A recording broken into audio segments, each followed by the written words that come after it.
Hi welcome back to my channel. ఈరోజు కథ ప్రేమిస్తే 13వ భాగాన్ని వినేద్దాం.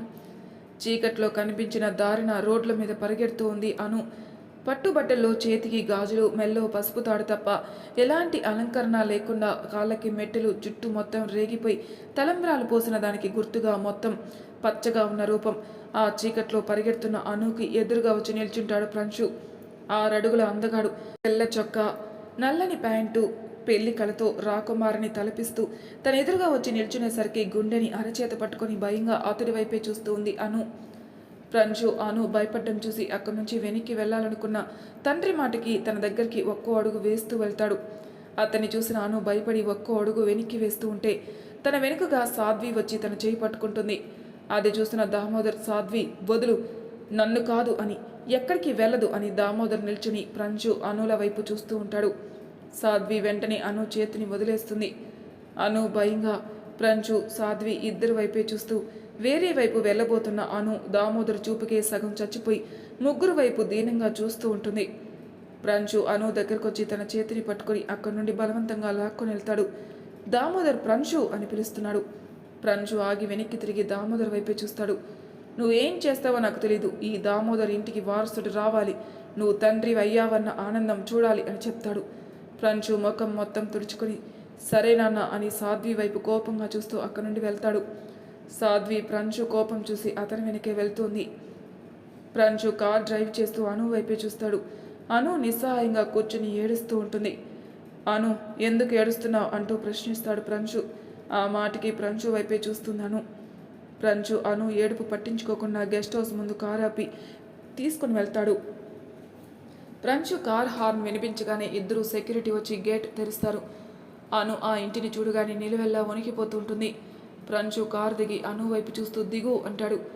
అను ఒక్కసారిగా ఉలిక్కిపడి కారు దిగి పారిపోవాలని చూస్తుంది.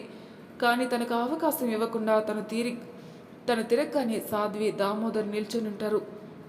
అనుకి ఏం చేయాలో తెలియట్లేదు, ఎలా తప్పించుకోవాలో తెలియట్లేదు. బిక్కమొహం వేసుకుని వాళ్ళనే చూస్తూ ఉంటుంది. సాధ్వి అను దగ్గరికి వచ్చి తన చేయి పట్టుకొని లోపలికి తీసుకుని వెళ్తూ ప్రంశు, తయారయ్యి గదిలో ఉండు అని చెప్తుంది. ప్రంశు కోపంగా సాధ్వి వైపే చూస్తాడు. తప్పదు ప్రంశు, లోపలికి వెళ్ళి తయారవ్వు అని ప్రంశుకు చెప్తాడు దామోదర్. ప్రంశు అసహనంగా లోపలికి వెళ్తాడు. దామోదర్ అక్కడే ఒక పక్కగా బాధగా నిల్చునున్న ఆశ్రమం మేడం దగ్గరికి వెళ్తాడు. ఆమె దామోదర్ని చూడగానే లేచి నిల్చుంటుంది. ఏంటి మేడం, ఇంకా ఆశ్రమానికి వెళ్ళలేదా అంటూ గంభీరంగా అడుగుతాడు దామోదర్.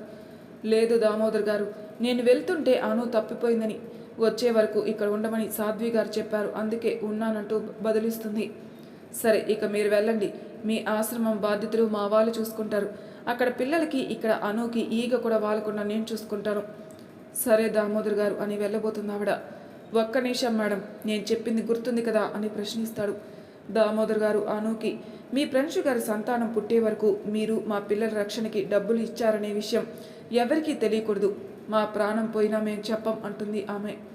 సరే వెళ్ళండి, పొరపాటున ఈ విషయం ఎవరికైనా తెలిసిందా, ఇక్కడ అను, అక్కడ మీ ఆశ్రమంలోని పిల్లలను నేను ఏమైనా చేయొచ్చు, కాస్త జాగ్రత్త అని అక్కడ నుండి వెళ్తాడు దామోదర్. మేడం దామోదర్ వెళ్ళే వరకు చూస్తూ బాధగా ఆ గెస్ట్ హౌస్ గేట్ దాటుతారు. ప్రంశు అక్కడే ఉన్న బాల్కనీ నుంచి వెళ్తున్న మేడాన్ని చూస్తూ గాజులు అయ్యేసరికి లోపలికి వెళ్తాడు. గది లోపల సాధ్వి ముందు, నువ్వు ఇక్కడ నుండి వెళ్ళు, నేను చూస్తేనే నాకు కోపం వస్తుంది అంటూ కోపంగా అరుస్తాడు ప్రంశు. అది కాదు ప్రంశు, మామయ్య ఇదంతా ఎందుకు చేశాడో అర్థం చేసుకో. ఏంటి అర్థం చేసుకునేది, నాకు ఇష్టం లేని అమ్మాయితో పెళ్లి చేసి ఇలా ఈ ఏర్పాట్లు చేశావు, మనకు పెళ్ళి ఇన్నాళ్ళు అవుతుంది అని నువ్వు ఇలా నాకు రెండో పెళ్లి చేశావు అంటూ కోపంగా దవడ కండలాలు బిగిస్తాడు. ప్రంశు, నీకు తెలుసు కదా నాకు పిల్లలు పుట్టరని, అయినా నువ్వేమన్నా అనుతో జీవితం మొత్తం ఉంటావా ఏంటి? మనకు వారసునిచ్చిన మరుక్షణం అనుకి వేరే పెళ్లి చేసి ఇక్కడ నుండి పంపిద్దాం. నువ్వు ఎన్నైనా చెప్పు, భారీగా నువ్వు ఉన్నావు కదా, మరో ఆడది వద్దు అని గది నుండి బయటికి వెళ్ళబోతాడు. సాధ్వి ప్రంశు అంటూ ప్రంశుని వెనక నుండి హత్తుకొని, దయచేసి నా కోసం, అను కడుపు పండిన మరో నిమిషం తనని నీ దరిదాపుల్లో కూడా ఉంచును, కేవలం మన బిడ్డని మాత్రమే నీకు అందిస్తాను, ఈ ఒక్కటి కాదనుకు ప్రంశు. నాకిష్టం లేదు సాధ్వి, నాన్న చచ్చిపోతానని బెదిరించాడని ఆ అమ్మాయితో అంటూ ముభావంగా సాధ్వి అవి చూస్తాడు ప్రంశు. సాధ్వి ముభావంగా ఉన్న ప్రంశు పెదవుల్ని బంధించి అతని చొక్కా విప్పుతూ అతన్ని హత్తుకుంటుంది. ప్రంశు సాధ్వి చేస్తున్న పనులకి, ఆమె చేష్టలకి ఆమెను వెనక్కి జరిపి సాధ్వి దూరంగా ఉండు అంటూ ఆమె వైపే చూస్తాడు. ప్రంశు, నువ్వేమీ బాధపడకు. అను వాళ్ళ మేడానికి మామయ్య 2 కోట్ల రూపాయలిచ్చి ఆ పిల్లలందరికీ భవిష్యత్తు ఇస్తామని చెప్పి దాని ప్రతిఫలంగా మనకు వారసుని అడిగాడు మామయ్య. పిల్లల గురించి ఆలోచించి ఆమె సరే అన్నది. నువ్వు హాయిగా 1 నెల రోజులు అనుతో భారీగా ఉండు చాలు అంటూ ప్రంశు నుదుటిన ముద్దు పెడుతుంది. అప్పుడే వాచ్మెన్ భార్య అనుని తయారు చేసి తీసుకుని వచ్చి తలుపు కొడుతుంది. తలుపు కొట్టిన శబ్దం వినిపించేసరికి సాధ్వి జారిన తన చీర సర్దుకుంటూ తలుపులు తెరుస్తుంది. అను సాధ్విని అలా చూసి షాక్ అయి తలదించుకుని నిల్చుని ఉంటుంది. సాధ్వి పని మనిషిని వెళ్ళమని సైగ చేసి అనుని తీసుకుని గదిలోకి వస్తుంది. ప్రంశు అనుని చూడగానే చొక్కా వేసుకోబోతాడు. అయ్యో ఆగు ప్రంశు, ఇప్పుడు వాడితో పని ఏముంటో చెప్పు. అను గడ్డం పట్టుకుని తల పైకి లేపుతుంది. అను తల ఎత్తి గదివైపు ప్రంశు సాధ్విల అవతారాల వైపు చూసి కన్నీళ్లు కారుస్తుంటుంది. చూడు అను, నాకు పిల్లలు ఇవ్వడం కోసం మీ మేడం కోట్ల డబ్బులు తీసుకుని ఇందాకే వెళ్ళింది అని చెప్తుంది సాధ్వి. ఆ మాటకి షాక్ అయి సాధ్వి వైపే చూస్తుంది అను. అను, నాది స్వార్థం అనుకో, నేను చెడ్డదాన్ని అనుకో, నువ్వేమైనా అనుకో, నాకు ఇప్పుడు అనవసరం. నెల తిరగక ముందే ప్రంశు తండ్రి అని శుభవార్త కావాలి, లేదంటే మామయ్య ఏమి చేయగలడో తెలుసు కదా, జాగ్రత్త అని అక్కడి నుండి వెళ్తుంది. అను ఏమీ చేయలేక వెళ్తున్న సాధ్వి వైపే చూస్తూ ఉంటే ప్రంశు వచ్చి అను భుజం మీద చెయ్యి వేస్తాడు. అను ఉలిక్కిపడి ప్రంశు వైపే చూస్తుంది. నిన్ను తాకాలి, నీతో మోజు తీర్చుకోవాలని నాకు లేదు. మా నాన్న కోసం ఆయన చస్తానని బెదిరించడం వల్లే ఇదంతా అంటూ అనుని మంచం దగ్గర తీసుకుని వెళ్తాడు. దామోదర్ స్వార్థం కోసం తన ఆడతనాన్ని తీసుకుంటున్న ప్రంశు వైపే చూస్తూ నిస్సహాయంగా 2 చేతులెత్తి దండం పెడుతుంది అను. ప్రంశు అను ఎత్తిన చేతులు బాధగా దించి అక్కడ లైట్ కట్టేసి తనతో సహా మంచం మీదకి తీసుకుని వెళ్ళి అనుని తనలో ఐక్యం చేసుకుంటాడు. అను కన్నీళ్లు కరుస్తూ ప్రంశు చేసే పనులు గాయాల్ని భరిస్తూ ఆ రాత్రిని గడిపేస్తుంది. ఉదయం రోజులాగానే తొందరగా నిద్రలేచిన ప్రంశు తన ఎద దగ్గర ముడుచుకొని పడుకున్న అను వైపు చూసి లేవాలని చూస్తాడు. అను నిద్రలో అమ్మా అంటూ వేరొక వైపుకి తిరిగి పడుకుంటుంది. అను దెబ్బ తగిలితే మూలిగినట్టు మూలగడం చూసి ఏమైంది అనుకుంటూ అనుని ఆమె ఒంటి మీద గాయాల్ని చూసి షాక్ అయి నేనేంటి ఇంతగా అని అంటూ అను ముఖం చూస్తాడు. నిద్దట్లో కూడా బాధగా ఉన్న ఆమె ముఖం చూసి అక్కడి నుంచి లేచి స్నానానికి వెళ్తాడు ప్రంశు.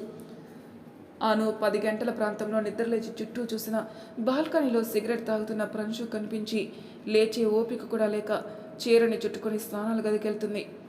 ఆమె లేచిన అలికిడి తెలుస్తుంటే వెనక్కి తిరిగి స్నానాల గదికి వెళ్తున్న ఆమెను చూసి లోపలికి వస్తాడు ప్రంశు. స్నానం చేయడానికి వెళ్ళిన అనుకి తలంతా బరువుగా ఉండి కళ్ళు తిరుగుతున్నట్టు ఉండేసరికి షవర్ ఆన్ చేసుకుని దాని కింద నిల్చుంటుంది. గోరువెచ్చని నీళ్లు ఒంటి మీద పడుతుంటే కొన్ని చోట్ల ప్రంశు చేసిన గాయాలను చూస్తూ నేనంటే ఇష్టం లేదు, నేను తనకి నచ్చని అమ్మాయిని కాదు, నా శరీరం మీద ఈ గాయాలేంటి, అతడు కోరికతో పెట్టినట్టుగా కాకుండా ప్రేమతో పెట్టినట్టు అనుకుంటూ అక్కడ టవల్ మాత్రమే ఉండేసరికి అది చుట్టుకొని గదిలోకి వెళ్ళి మంచం మీద కూర్చున్న ప్రంశు వైపు చూసి వెనక్కి తిరిగి నిల్చుంటుంది. అను రాకను చూసి అక్కడి నుంచి లేచెళ్ళి మళ్ళీ బాల్కనీలో నుంచుని సాధారణమైన అమ్మాయి, నాకు తనకి కొన్ని వేల మైళ్ళ వ్యత్యాసం ఉంది, కానీ ఈరోజు నా భారీగా నాలో కలిసిపోయింది, బలవంతంగా అనుభవించాను అనుకుంటుంది తను.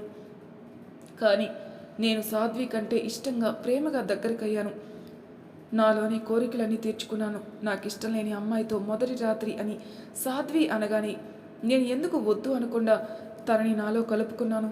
మా పడక గదిలోకి వచ్చి సాధ్వి నాన్న చూడరు కదా అని అనుకుంటూ సిగరెట్ పఫ్ మీద పఫ్ లాగి పెట్టి సిగరెట్లు కాల్చి పక్కన పడేసి మళ్ళీ గదిలోకి వచ్చి అక్కడ ఎక్కడ అను కనిపించకపోయేసరికి బయటికి వస్తాడు. వాచ్మెన్ భార్య వంటగదిలో ఉంటే అను వెళ్ళి బయట ల్యాండ్లో కూర్చుని ఏదో ఆలోచిస్తూ ఉంటుంది. సాధ్వి అప్పుడే తన గదిలో నుంచి బయట కూర్చున్న అను దగ్గరికి వెళ్ళి తన పెదవి దగ్గర మెడ దగ్గర ఉన్న ఘాట్లను చూసి షాక్ అయి ప్రంశు అనుతో ఇలా ఉన్నాడా అనుకుంటుంది. అను సాధ్విని చూడగానే అక్కడి నుంచి లేచి వెళ్ళిపోతూ తన చీర కట్టు దగ్గర ఎర్రగా ఉండి మంట పుడుతుంటే నడుము దగ్గర కొంచెం కిందికి అనుకుంటూ ఆ గదిలో అంతకుముందు తను ఉండడానికి ఇచ్చిన గదికి వెళ్ళి బ్లాంకెట్ కప్పుకుని పడుకుంటుంది. ప్రంశు అప్పటికే కిందికొచ్చి అను ఆ గదిలోకి వెళ్ళడం చూస్తూ వెళ్ళి సోఫాలో కూర్చుంటాడు. సాధ్వి ప్రంశుని చూసి దగ్గరికి వచ్చి ప్రంశు, నీకు అను అంటే ఇష్టం ఉండదు కదా అని అడుగుతుంది. ఆమె మాటకి సాధ్వి వైపే చూస్తాడు. అది కాదు ప్రంశు, తన ఒంటి మీద గాయాలు, పెళ్ళైన 6 నెలల్లో నువ్వు ఎప్పుడు నన్ను అతిగా తాకలేదు. నిన్ను ఇష్టపడుతున్న నాకు దగ్గరవ్వడానికి నువ్వు 5 నెలల సమయం తీసుకున్నావు, కానీ తనంటే నీకు ఇష్టం లేదు. తనకు నువ్వంటే ఇష్టం లేదు, కానీ తనని నీలో కలుపుకున్నావు. తనంటే మనం అంత బలవంతం చేశాం కాబట్టి తప్పక నీతో శారీరకంగా ఉంది, కానీ నీకు దగ్గర కాకుండా ఉండడానికి అవకాశం ఉన్నా అంటూ ప్రంశు సీరియస్గా చూస్తుండేసరికి నోరు మూసుకొని కూర్చుంటుంది. వాచ్మెన్ భార్య అను కోసం టీ తీసుకుని వెళ్ళి తను బ్లాంకెట్తో ముడుచుకొని పడుకోవడం చూసి ఏమైంది తనకు అనుకుంటూ దగ్గరికి వెళ్ళి అను అని పిలుస్తుంది. అను అంటూ చిన్నగా పలికి కళ్ళు మూసుకుంటుంది. అను అంత చిన్నగా పలికేసరికి ఏమైంది ఈ పిల్లకి అనుకుంటూ బ్లాంకెట్ తీసి ముడుచుకొని పడుకున్న అను ఒంటి మీద గాయాలు చూసి తన చేతిని పట్టుకుంటూ కాలిపోతూ ఉంటుంది. అను అను అంటూ చెంపలను తట్టి పిలిచి సాధ్వమ్మ అను అంటూ వంటగదిలోకి వస్తుంది. ఏమైందా ఆంటీ అంటూ వాచ్మెన్ భార్య వైపే చూస్తుంది సాధ్వి. అనుకి ఒళ్ళు కాలిపోతుంది మేడం అంటూ ఫ్రిడ్జ్లో నుంచి చల్లనీళ్ళు తీసుకుని తను ఉండే గదిలో కాటన్ గుడ్డ కోసం వెళ్తుంది. సాధ్వి అను గదిలోకి వెళ్ళి పడుకున్నామని చూసి అను అను అంటూ పిలుస్తుంది. అనుకి కళ్ళు తెరవడానికి సహకరించక చిన్నగా తెరిచి వెంటనే కళ్ళు మూసుకుంటుంది.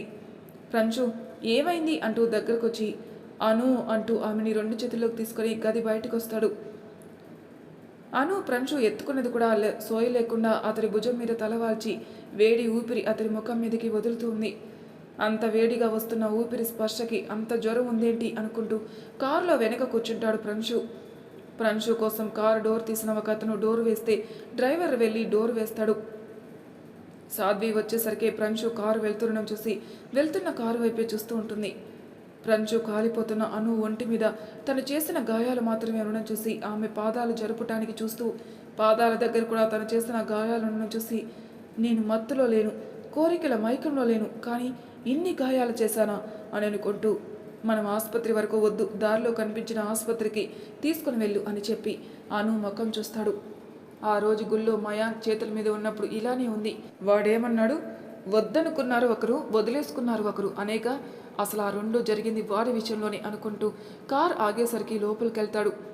అక్కడ ఆసుపత్రి సిబ్బంది ప్రంశుని అతడి చేతిలో అనుని చూసి షాక్ అయి మాఫియా డాన్ అనే ముద్రలో ఉన్న వ్యాపారవేత్త అవ్వడం వల్ల యాజమాన్యంతో సహా అందరూ త్వరగా వచ్చి అనుని తీసుకుని లేడీ డాక్టర్ ఉన్న గదిలోకి తీసుకెళ్తారు.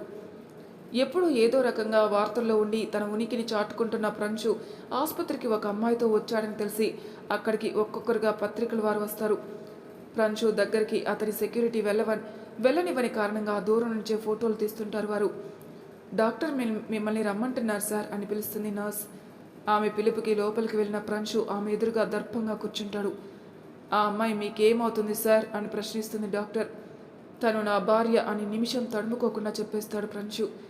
డాక్టర్ ఒక్కసారి ప్రంశు వైపు చూసి సార్ మీకు ఆవిడ అంటే ఎక్కువ ప్రేమ ఉందని తెలుస్తుంది, ఆమెను ఎక్కువగా ఇబ్బంది పెట్టకుండా కొంచెం సున్నితంగా వ్యవహరించండి అని చెప్తుంది. ఆమె ఏమంటుందో అర్థం అవ్వడానికి ఎక్కువ సమయం పట్టక సరే అని నిదానంగా చెప్తాడు. మా నర్స్ యాంటీబయాటిక్ రాస్తుంది, ఇంటికి తీసుకుని వెళ్ళాక మీరు కూడా 3 పూటలా రాయండి అని చెప్పి కొన్ని మందులు రాసి అతడి చేతికి ఇస్తుంది. డాక్టర్ నేను వెళ్ళనా తన దగ్గరికి అని అడుగుతాడు ప్రంశు. సరే సార్ అంటూ పక్కనే ఉన్న వేరొక గది చూపిస్తుంది డాక్టర్. ప్రంశు అందులోకి వెళ్ళగానే నర్స్ అతన్ని చూసి ముసిముసిగా నవ్వుకోవడం చూసి తన కింది పెదవి కొరుక్కుంటూ సిగ్గుపడతాడు ప్రంశు. ప్రంశులో ఈ కోణం అతడికే తెలియకుండా బయటకు వస్తుంది. నర్స్ ప్రంశు వైపు చూసి ఆ మందు ఆరిన తర్వాత తీసుకుని వెళ్ళండి అని చెప్పి బయటికెళ్తుంది. నిద్రపోతున్న అనుని చూస్తూ ఆమె నడుం దగ్గర ఉన్న స్థలంలో కూర్చుని ఆమె భుజాలకి 2 వైపులా చేతులు పెట్టి తదేకంగా ఆమెనే చూస్తూ ఉంటాడు ప్రంశు. డాక్టర్ ఇంజెక్షన్ తీసుకుని వచ్చి ప్రంశు వైపు చూసి మీ భార్య అంటే మీకు చాలా ఇష్టమా సార్ అని అడుగుతుంది. ఆమె మాటకి హా అని ఒక్క క్షణం ఆగి ఏంటి అని ఆమెనే చూస్తాడు. ఆమె నవ్వుతూ మీ భార్యని చాలా ప్రేమిస్తున్నట్టున్నారు, ఆమెను చూస్తున్నప్పుడు మీ ముఖంలో కనిపించకుండా ఉన్న సిగ్గు చూడ్డానికి చాలా బాగుంది అంటూ నవ్వుతుంది. డాక్టర్ వైపు షాక్ అయి చూస్తూ నేను సిగ్గుపడుతున్నానా అంటూ అను వైపు చూస్తాడు. అవునా అంటున్న అతని చూసి ఏంటి సార్ మీ ఆవిడ మీద మీకు ప్రేమ తెలియట్లేదా అంటూ ఆమె గుండె మీద చెతస్కోప్ పెట్టి చూపిస్తుంది. ఆమె మాటకి ప్రేమ నాక, ఈ అమ్మాయి అంటేనే ఇష్టం ఉండదు డాక్టర్ అని చెప్తాడు ప్రంశు. అతడి మాటలకి ప్రంశు వైపు చూసి నేను మీకంటే వయసులో అనుభవంలో చాలా చాలా పెద్దదాన్ని సార్, బయట మీరు పెద్ద మాఫియాకి డాన్ అని చెప్పుకుంటున్నారు, కానీ నా కళ్ళకి ఆ అమ్మాయిని అమితంగా ప్రేమించే చిన్న పిల్లవాడిలా కనిపిస్తున్నారు. నా మనవడిది కూడా ఇంచుమించు నీకు దగ్గర వయసే, వాడు కూడా పైకి గంభీరంగా ఉన్న పెళ్ళాన్ని ప్రేమించడంలో చిన్న పిల్లాడే అని నవ్వుతూ ప్రంశు తల మీద ప్రేమగా చేయేసి నిమిరి, ఓ 5 నిమిషాల్లో మెలకువ వస్తుంది, తీసుకుని వెళ్ళండి అని చెప్పి అక్కడి నుంచి వెళ్తుంది. ప్రంశు అక్కడి నుంచి లేచి కిటికీ దగ్గరికి వెళ్ళి బయటికి చూస్తూ ఉంటాడు. ఆసుపత్రి గుమ్మం ముందు ఒక ముసల జంట పడుకుని లోకాన్ని మరిచి ముచ్చట్లు చేయడం చూసి ప్రేమకి వయసు అవ్వలేదా అనుకుంటూ వెనక్కి తిరిగి అను వైపు చూస్తూ, ప్రేమికుడు కూడా ఉన్నాడా నాలో, నా హృదయాన్ని తాకింది అనూనా అని అనుకుంటూ మళ్ళోసారి అందంగా సిగ్గుపడుతుంటాడు. అను మెల్లగా కళ్ళు తెరిచి సీలింగ్ వైపే చూస్తూ ఎక్కడున్నాను అనుకుంటుంది. ప్రంశు కళ్ళు తెరిచిన అను దగ్గరకు వచ్చి ఆమెని చూస్తూ వెళ్దామా అని అడుగుతాడు. అతడి పిలుపుకి ఉలిక్కిపాటుగా లేచి నిల్చొని పక్కనున్న బల్లా తాకి కింద పడిపోతుంది అను. అను పడిపోయేలోపే ఆమెని 2 చేతుల్లో బంధించి సరిగ్గా నిల్చోబెట్టి ఆమె కళ్ళలోకి చూస్తాడు ప్రంశు. అతడి కళ్ళల్లో ఎన్నడూ లేని వింత మెరుపు కనిపిస్తుంటే తన భయంతో దాన్ని కనిపించకుండా ఆపేసి ప్రంశు నుంచి దూరం జరిగి చుట్టూ చూస్తూ ఆసుపత్రికి వచ్చామా అనుకుంటూ అక్కడి నుంచి కదులుతుంది. ఆమె పక్కకు వెళ్ళడం చూసి అను అని పిలుస్తాడు. ఆమె ప్రేమనంతా గొంతులో నింపుకొని ఆ పిలుపుకి గుమ్మం దగ్గరికి వెళ్ళిన అను వెనక్కి తిరిగి అతడి వైపు ఒక్కసారి చూసి గుమ్మం దగ్గర తనకు చేతిని అడ్డుపెట్టిన సెక్యూరిటీ వైపే చూస్తుంది. ప్రంశు కూడా దగ్గరకు వచ్చి ఏంటి అంటూ సెక్యూరిటీ అతన్ని చూస్తాడు. సార్, మీడియా వచ్చింది, దామోదర్ సార్ అను మేడాన్ని బయటికి రావద్దని చెప్పారు. ఎందుకు అని ప్రశ్నిస్తాడు ప్రంశు. తెలీదు సార్, ఇప్పుడే ఫోన్ చేశారు. అను మేడం సార్ కోడలని ఎవరికీ తెలియకూడదని చెప్పారు. ప్రంశు ఒక కనుబొమ్మ పైకి లేపి అను చేతిని పట్టుకుని జరుగు అంటాడు. అతడి చిన్నపాటి అరుపుకి సెక్యూరిటీ జడిచి దూరం జరిగితే అను ప్రంశు వైపు భయంగా చూస్తుంది. ఆమె చూపుల మాయాజాలంలో చిక్కాలని ఉన్న సమయం కాదని బయటికి నడుస్తూ ఉంటాడు ప్రంశు. పెద్దగా మీడియా లేకున్నా అన్ని పెద్ద న్యూస్ ఛానల్సే ఉండడం చూసి తన గాగుల్స్ కళ్ళకు పెట్టుకుంటూ అను చేతిని వదిలి నడుముని బిగించి దగ్గర తీసుకుని నడుస్తుంటాడు. ఈ విషయం టీవీలో వస్తుందని సెక్యూరిటీ మాట్లాడుకుంటూ ఉంటే విన్న సాధ్వి టీవీ పెట్టి చూస్తూ ప్రంశు చేసిన పనికి షాక్ అయి చేతిలో రిమోట్ వదిలేసి ప్రంశు అనుని ప్రేమిస్తున్నాడా అనుకుంటుంది. దామోదర్ తన ఇంట్లో టీవీలో చూస్తూ హా ప్రంశు, ఆ అమ్మాయి వచ్చిన రోజు నుంచి నీ కళ్ళల్లో నేను చూస్తున్న ప్రేమ ఇదే అనుకుంటాడు. యశోద కూడా అక్కడే ఉండి షాక్ అవుతుంది. ముంబై మహానగరంలో అక్కడ రణగొన శబ్దాలకి పూర్తి దూరంగా ఉన్న ఒక విశాలవంతమైన భవనం. ఆ భవనం చుట్టూ 100 మంది బ్లాక్ సూట్ సెక్యూరిటీ. పేదవారికి అస్సలు తెలియని వ్యక్తి, డబ్బున్న మహారాజులు నిత్యం భయపడే వ్యక్తి, మాఫియా పుట్టిందే ఇతని నుంచి అని చెప్పుకుంటున్న అత్యంత క్రూరమైన వ్యక్తి, 50 ఏళ్లు దాటినా 30లా కనిపించే కింగ్ మేకర్.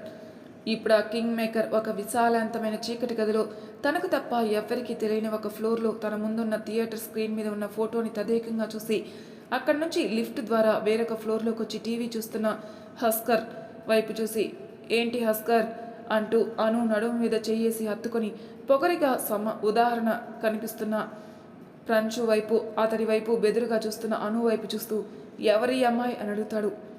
అతడి దృష్టి భంగం కలిగించేలా అక్కడ వినిపిస్తున్న గొంతు విని అతడి వైపే చూస్తాడు. తన ప్రధాన అనుచరుడు హస్కర్. దర్శన్ ఎక్కడా అని ప్రశ్నిస్తాడు ఆ వ్యక్తి. సామ్రాట్, ప్రంశు ఢిల్లీ వెళ్ళి మన దర్శన్ చంపేశాడు అని చెప్తాడు.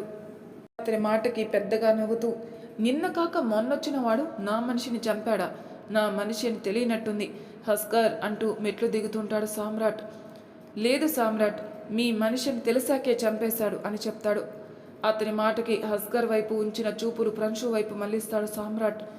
మరి తర్వాయి భాగంలో ఏం జరుగుతుందనే ఎపిసోడ్లో తెలుసుకుందాం. అంతవరకు నా ఛానల్ సబ్స్క్రైబ్ చేయని వాళ్ళు ప్లీజ్ సబ్స్క్రైబ్ చేసుకోండి, లైక్ చేసి షేర్ చేయండి, మీ అభిప్రాయాలు నాకు కామెంట్ రూపంలో తెలియజేయండి. Thank you for listening.